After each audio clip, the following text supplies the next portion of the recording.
mean, because I feel right now we're in the middle of the second great comedy boom. Like, you talk to guys like Marin and CK or whatever, you listen to their podcasts and they talk about, that time in the 80s where fucking comedy was, like, huge. Yeah, coming out of Boston. Coming out of Boston, coming out of New York, coming out of San Francisco, Chicago, LA. And there was a point in time where San Francisco was the mecca. Like, it was bigger than New York, it was bigger than LA, and guys like Marin were living out here, CK, like a bunch of guys were moving out here and living out here. And I think because it's such a melting pot, like, even back then you had your people that were liberal and PC, politically correct, sensitive, whatever the fuck you want to call it. But at the same time, because there were so many people here and there were so many people flocking here, and it was such a melting pot that you had just as many people who enjoy that kind of edge, that kind of comedy, as opposed to the folks who are going to get offended or are going to get upset or are going to walk. So it was almost like you didn't really have to worry about it. And now, I'm not saying that, I mean, it's still a comedy town. Like, there's reasons why places, like Cobb's and Punchline still exist, while places like the Purple Onion, the original Purple Onion, that's not around anymore, if I remember right. Now it's like the Purple Onion at Kells or something like that. Yeah. Which, actually, I'm going to be on the showcase there on August 11th. Oh, very cool. Yeah. Shameless self-plug. Yeah. Might as well, Jesus. But, I liked it. No, but yeah, thank you. San Francisco has been, like, known for kind of debauchery from the beginning, like all with the old Chinese opium dens, and it was a very sexual city. Well, and I even asked you earlier, like, do you know of, like, the Jack Kerouac lore of here? Like Jack Kerouac and Allen Ginsberg and them spent a lot of time here. Kerouac had this almost, like, romantic, like, love for this city. Like, he, remind me sometime, I don't know if you're much of a reader, and I don't ask that. I mean, I don't say that in like a condescending manner. It's hard to find people that I could trade. I read. Okay, cool. You read. I know how to read. You read? Yeah, I read. I have. It's a really short. It's a really quick read, but it's called The Subterraneans, and it's basically about Kerouac, like, just drunkenly wandering around the streets here at night, and he paints it. And this is in the during the Beat generation, like the 40s and 50s, where, like, this place was real hip and real happening, and there was the jazz, and there was the art, and there was the writing, and the music, and, like, all that stuff, and there really is, like, for as PC as this place might be known for currently, like, there has and always will be, in my opinion, like, an edge to this city, like a grime, like a dirty, like, almost like you go down to the Tenderloin, you know what I mean? And, like, you could feel that fucking, sick. Roxy, methadone, methadone, and Roxy, even, like, Chiba. Yeah, and even still, like, certain places in like Mission and stuff like that, even though it's gotten super gentrified, like, or the areas around the Warfield and whatnot, like, you still feel that grime, you still feel I lived that in edge. the Mission for a while, and the Mission to me is like Queens, New York. Sure. It's like, it's a little bit more, like, out here it's Mexican, but in Queens, New York is a lot of Puerto Ricans, Dominicans, but that's how it is in the Mission. It's more flat part of San Francisco. It reminds me a lot of home. But yeah, Mission's pretty dope. But the little time that I spent living here was in the Mission. I love that area, and I love. I mean, as cliche as it may sound, I love Haight-Ashbury. I love that area around Golden Gate Park. I'm a financially irresponsible vinyl record collecting addict. So when I walk into a place like Amoeba, I'm guaranteed to drop several $100s. I love that. I love that place right across the street, the Milk Bar. I've done comedy there, and it's such a crazy place. And I'm gonna name drop a little here. Maybe he'll remember me if he ever hears this. But there's this fella here in town. You probably know who he is. His name's Brandon Stokes, and he was running a show that night. I was out here working because I was doing the San Jose Improv the following night, and I came out here just because I wanted to do like 4 spots, and it's impossible to do that in San Jose. And excuse me, I just wanted to, like, workshop some stuff, so, we hit Brainwash and Kells and a bunch of other places and just sort of hopped around, and we ended up at Milk Bar. And I was like, oh, I know this fucking neighborhood. Like, Amoeba's right across the street, Golden Gate Park's right there, the McDonald's and all that. Milk Bar, sorry to cut you off. Milk Bar, to me, is my favorite spot. You like it? I love it. They got an open mic on Sunday night, from 10. It starts at 10, so it's great. I could hop out of here and go down there. When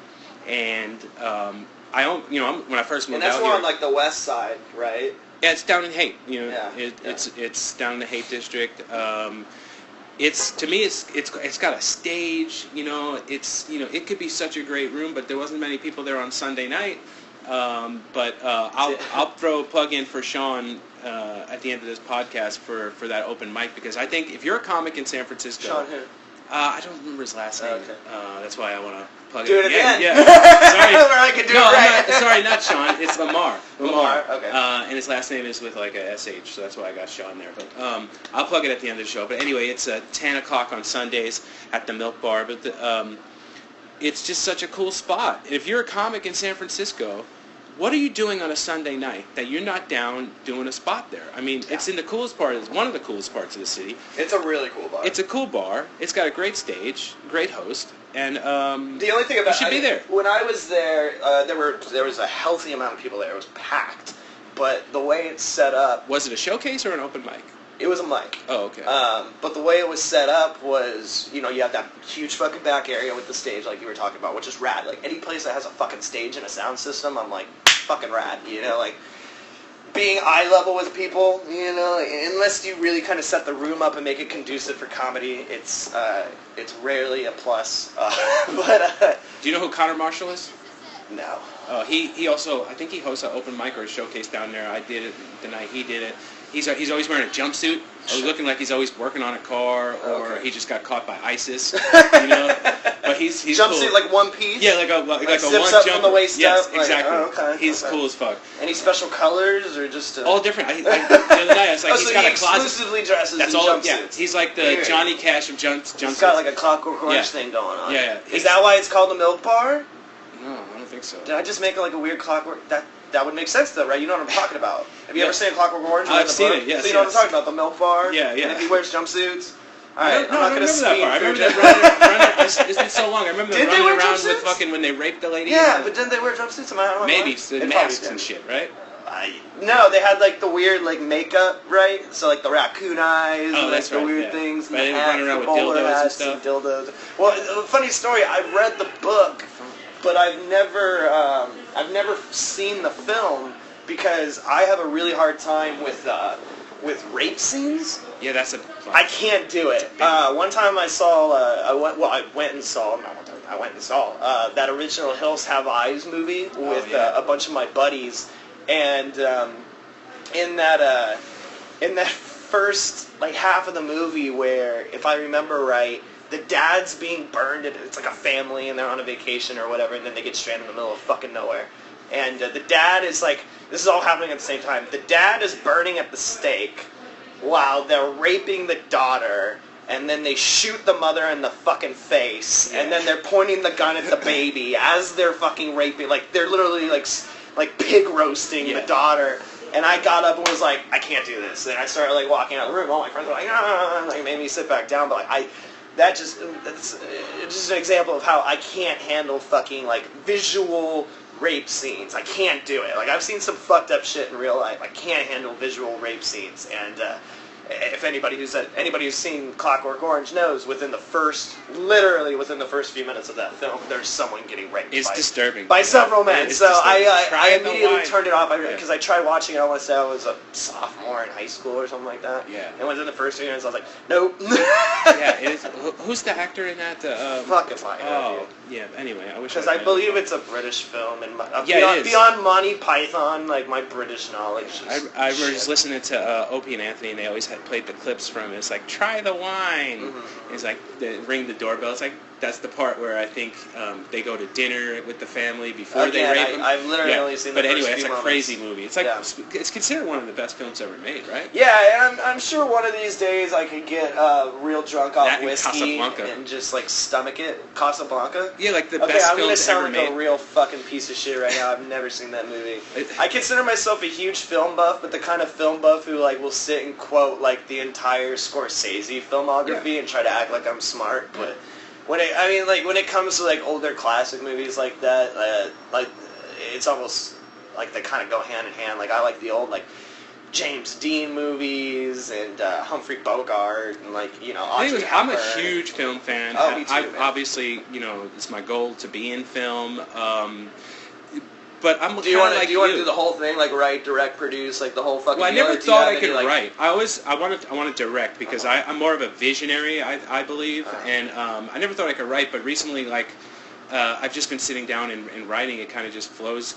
It's like comedy. It kind of just flows to you at the right time, and I think I'm actually a better writer than I am. It's the technical side. Like I went to film school for a minute back in the 90s, and so much has changed with technology, what kind of cameras you could use, that it's so doable now that I believe the film is kind of just like coming to me, but it goes like I'm on like a 3-month hiatus. What's up, Mike? What's going on, buddy? We're rolling right now. Nice to meet you. We got Mike Evans Jr. joining us. Mike is a comedian. He also does a radio show with Mutiny every Sunday night. Old Souls Collective. He just hopped in with us. So what's up, Mike? Hello. I'm very excited to be here. I'm performing actually here on Sunday. Awesome. Oh yeah, that's right. First time, and I just when I saw your post on the Comedy Network page, I was like, I gotta see this because I've been nervous about this stage for a while now. Yeah. So. You and me both, dude. Yeah. I was telling him the story earlier.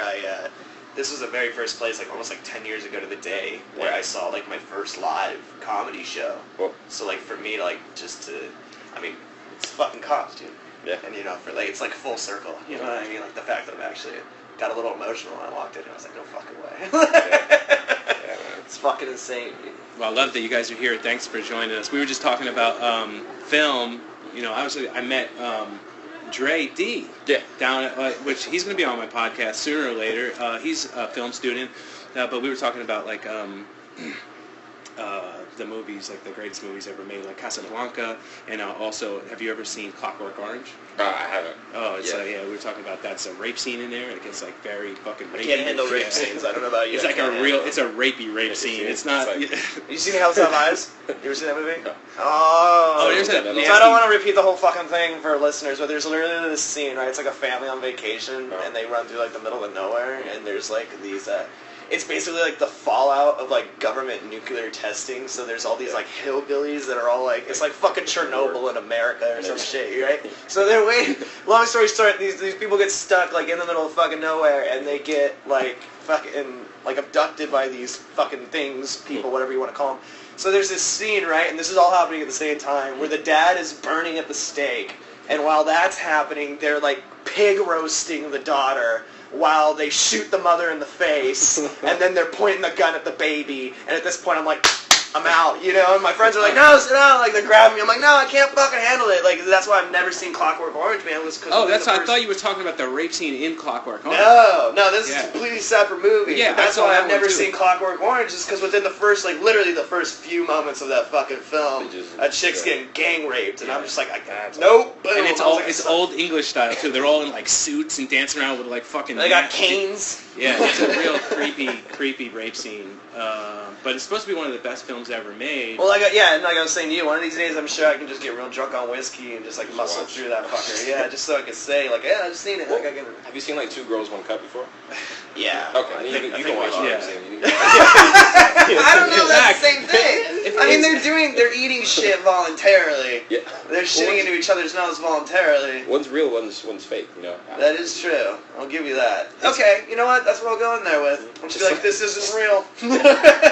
Wait, is that not real?